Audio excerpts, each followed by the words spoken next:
Now we're going to take a look at another mounting technique for when the person plants that foot on their knee, trying to crowd that space by the hip. I like the previous technique that I've shown, that sneaky mount. That works there as well, but let's look at how we can dominate the hips. Sometimes you have to go backwards before you can move forward. All right, this is what I'm talking about. The foot up on the hip, sometimes when you're in here, can create some problems, all right? So all I'm gonna do is I'm gonna bring the hand that's close to the hip. I need to get it on the thigh, but look, my arm's not long enough.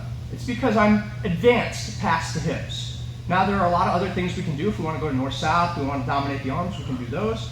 But for today, we're going to go backwards towards the legs so that I can get a good grip. My hand's all the way through. You can see that his thigh is up on my shoulder. Now I do want to turn him away. I'm going to turn him away by pushing with my legs, pushing with my collarbone so that his body starts to turn away. But you're going to notice this arm that goes between the legs is going to straighten as well. The straightening motion will put pressure on the inside of the knee and turn it away. So I've come here, I'm up, I'm pushing, and you can see that I've straightened that arm. Now that his hips are turned away from me, I'm going to take my outside leg and I'm going to place my foot on the thigh. Do not put your foot in the hole. Putting your foot in the hole is a great way for him to grab a hold of it and start setting up a guard. Has to be on the thigh, not on the floor, not on the floor, on the thigh. So it's straightened, I've turned my body, my foot comes up on the thigh, nice and easy. Now, that gives me the ability to start coming up here with the hand that was threading and get my cross face. Now, let's watch what I do with my hips here. It's important that I manage this space effectively. When I come here, if he just kicks his leg straight, there it is, right into mount.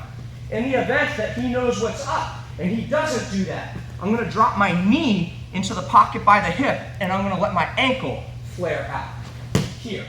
Now from here, I come back into a good mount position. Let's look at it from a couple of different angles. So I'm here, he puts the foot up. That's a problem, right?